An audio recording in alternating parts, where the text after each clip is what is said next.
Welcome to ComfortTV.channel news, bringing you verified and balanced news from Nigeria and around the world. My name is Faith Kevin. Thank you for joining us this morning. And headlines: federal government launches scheme to empower teachers with mobile devices. Minister Wike canvass shift from transactional to transformational leadership in Africa. Osihmen youths blast President Tinubu over reckless arrest. NYCN chair vows to end years of leadership crisis. 19 kidnapped victims regain freedom in Katsina. On business news, Abia government partners with ACCI partner to host Abia Turkey Investment Summit. NEM Insurance records 75.41 billion naira revenue in second quarter.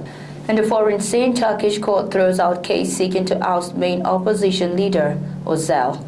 China vows to raise household consumption significantly. And on sports, UEFA snubbed Victor Osihmen for Team of the Week. Governor Yusuf donates 3 new buses to Kano Pillars FC. Now the news. The federal government has launched a transformative initiative designed to empower teachers nationwide with zero-rated data access and subsidized devices for professional development and improved classroom delivery. About 8,000 teachers have been drawn from the 6 geopolitical zones to participate in the pilot, which will run from December 2025 to July 2026.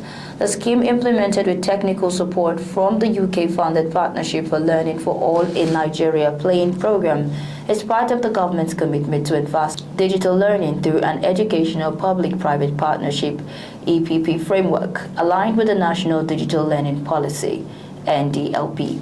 The Minister of Education, Dr. Tunji Alausa, who chaired a high-level ministerial roundtable that brought together key government leaders, private sector partners, and development stakeholders to launch the pilot phase of the zero-rated data and mobile devices initiative, said by removing data cost barriers and promoting local innovation in device production, the government is laying the foundation for inclusive and technology-driven learning across the country. During the event, the minister inaugurated a Coordination and Implementation Committee (CIC) to oversee the delivery of the program and ensure effective cross-sector collaboration.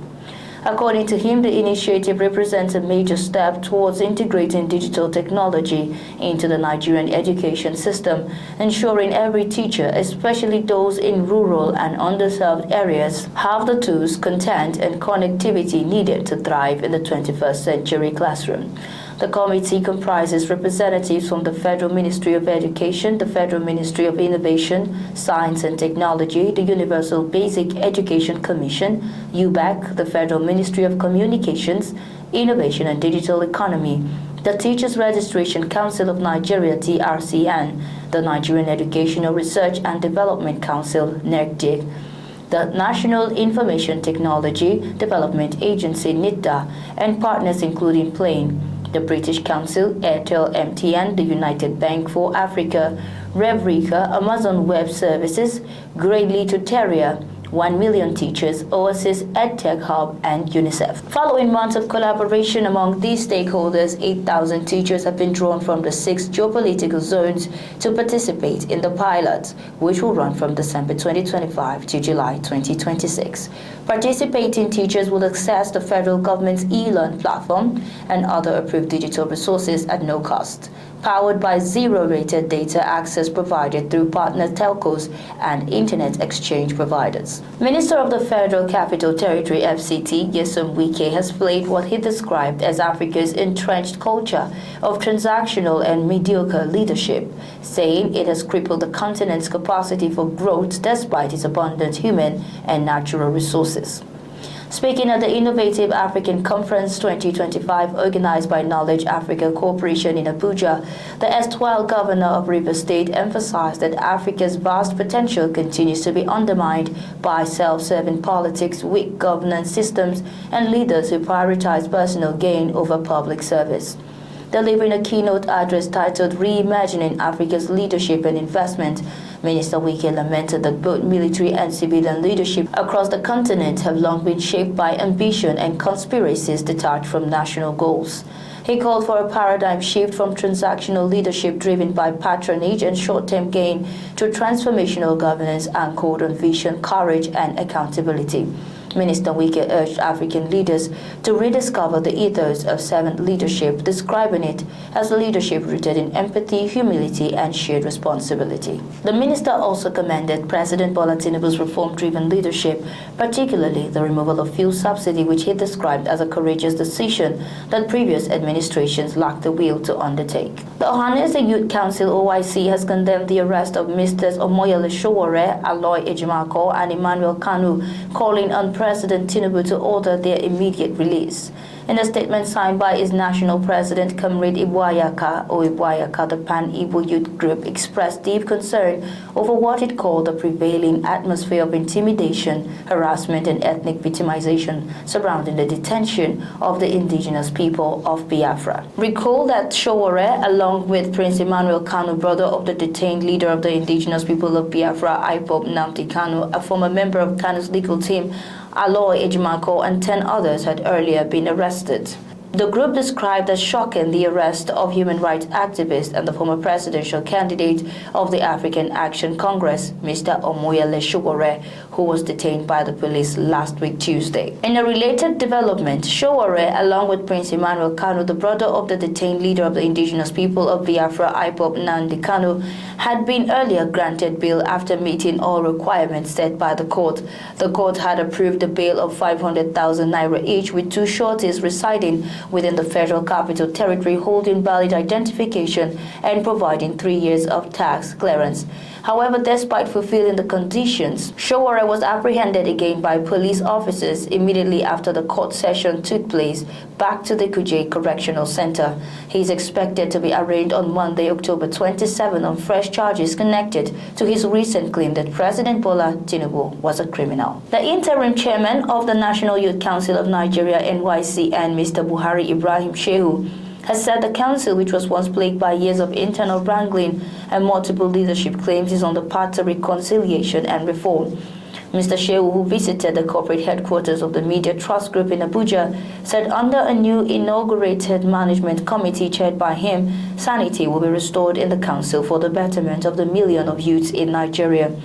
Mr. Shehu was appointed by the Corporate Affairs Commission (CAC) following a petition that highlighted constitutional violations and persistent factional disputes within the council. Speaking on the assignment, Mr. Shehu said the NYCN, established around 1963 as an umbrella organization for all Nigerian youth, serves as a bridge between government and young people, championing their interest and advising on youth-related policies. Despite acknowledging the enormity of the task, Mr. Shehu expressed optimism that the committee will deliver its mandate. Moving on, 19 people who were kidnapped by bandits in Katsina State have regained their freedom following the ongoing peace efforts under the Operation Safe Corridor initiative. According to security analyst Mr. Zagazola Makama, the victims were released at Enongojigo village in Sabuwa local government area as part of reconciliation efforts with repentant bandits. The freed victims, who included both men and women from Sabuwa and Funtua local government areas, had spent several weeks in captivity before their release. Mr. Makama revealed that local officials and community leaders received the victims and took them to a Haske private health center in Sabuwa for medical examination and care before they were reunited with their families. Authorities in the area said the situation is closely being monitored to ensure lasting peace and stability in the affected communities. ComfortTV.channel news will return shortly with business, foreign, and sports news.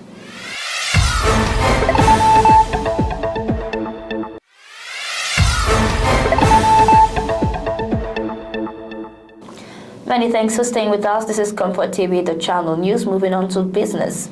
The Abia State government has announced plans to host an international investment and product exhibition to attract investors and entrepreneurs from Turkey and other parts of Europe to explore the state's vast economic potential. The special advisor to Abia State Governor on Investment Promotion and Public-Private Partnership, Chief Green Amakwe, disclosed this during a press briefing in Abuja ahead of the forthcoming Abia Turkey Investment Summit and Product Exhibition scheduled to hold from November 25 to 27, 2025 at the International Conference Center, Umuahia.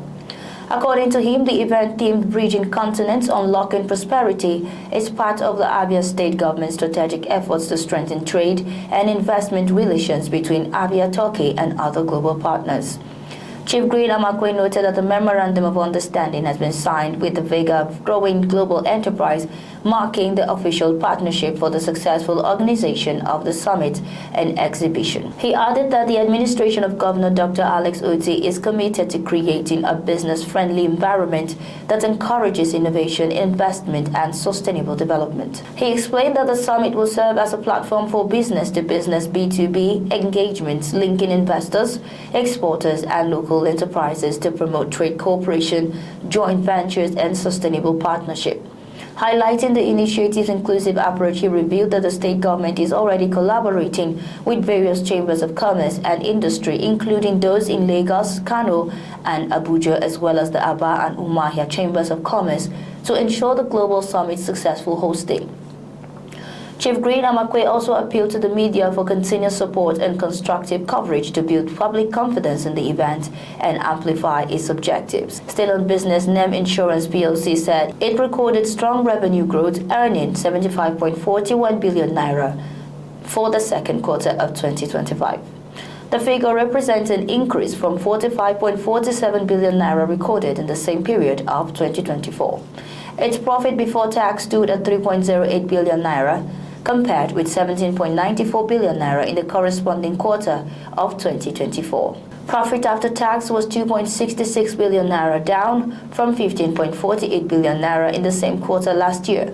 The decline in profit was attributed mainly to higher claims and operating expenses.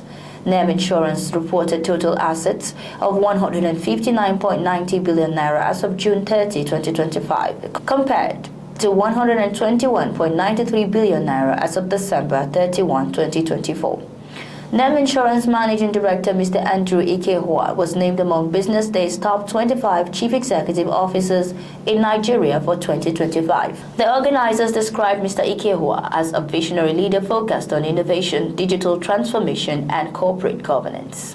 In his remarks, Mr. Ikehua dedicated the award to the company's employees, attributing the firm's success to teamwork and divine grace. On the foreign now, a Turkish court dismissed a case challenging the legitimacy of the main opposition party's 2023 internal election, ruling that there was no legal basis to remove the current leadership from office.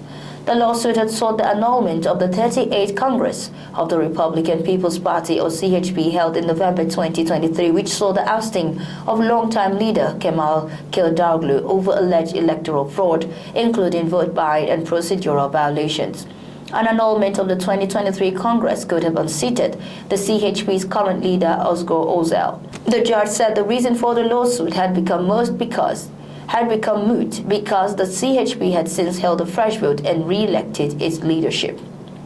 Critics viewed the case as part of a broader crackdown on the CHP, which made significant gains in last year's local elections. Still on the foreign scene, China will increase the proportion of government investment for people's livelihoods and raise the percentage of household consumption of GDP significantly over the next 5 years.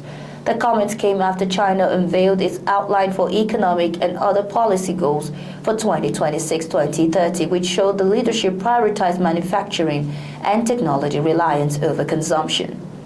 The country's tech-focused Star 50 index rose 3% on Friday morning, responding to the outline. China's household consumption lags global averages by about 20 percentage points of GDP, while debt-driven investment is roughly 20 points ahead. China's Communist Party Research Office head Jiang Zhengguan expects the country's GDP to hit 140 trillion yuan, which equals $19.65 trillion this year, compared with 105.5 trillion yuan during January to September. In the world of sports, Super Eagles striker Victor Osihmen has been ignored for the UEFA Team of the Week despite scoring a brace for Galatasaray in their 3-1 victory for Bodo Glimt at Ramsbach. Victor Osihmen was the star of the show for the Simborn as they cruised to a handsome 3-1 win over Norwegian giants Bodo Glimt. His goals ensured that he became the only player in Galatasaray's history to score in 7 consecutive European games. Following the result, Simborn boss Buruk praised Osihmen for his quality. He also noted that Osihmen should be one of the most expensive strikers in the world. Meanwhile, the Champions League of Team of the Week for Game Week 3 was released and Osihmen was conspicuously missing. Instead of Osihmen, UEFA chose Atletico Bilbao's Gorka Guruzeta. The forward line is completed by PSV's Dennis Mann and Newcastle's Anthony Gordon. The midfield consists of Fermin Lopez, Felix Mecha, and Leonard. Kano State Governor Abba Kabir Yusuf has donated 3 brand new buses to Kano Pillars Football Club as a move to facilitate the team's movement during the ongoing 2025-2026 Nigeria Premier Football League and PFL season. The buses comprises a 29-seater luxurious Marco Polo bus for players, a Hummer bus, and a Sharon. Presenting the vehicles on behalf of the governor, the secretary to the state government, SSG, Mr. Ibrahim Farouk, said the donation reflects the administration's commitment to youth empowerment and sports development. He commended the Commissioner for Youth and Sport Development, Mustafa Kwankwaso, for his dedication and commitment to youth and sports development in the state. The club's general manager, Ahmed Musa, expressed appreciation to the governor for what he described as an inspiring gesture. He appealed to the state government to immortalize the club's iconic captain, Rabiu Ali, for his exceptional contributions to Kano Pillars and Nigerian football. And that's our news bulletin this morning, but before we go, here is a recap of our top stories. Federal government launches scheme to empower teachers with mobile devices. Minister Wike canvass shift from transactional to transformational leadership in Africa. Ohanese youth blast President Tinubu over reckless arrest. NYC and chair vows to end years of leadership crisis. On business, Abia governor partners with ACCI partner to host Abia Turkey Investment Summit. On foreign, Turkish court throws out case seeking to oust main opposition party leader. And on sports, UEFA snubbed Victor Osihmen for Team of the Week. Thanks for watching. For breaking news, exclusive interviews and more, follow us online at ComfortTV.channel on all platforms. Remember to like and share our videos, subscribe to our channel and click on the notification bell so you don't miss out on any updates. My name is Faith Kevin. Until next time, stay informed, stay connected.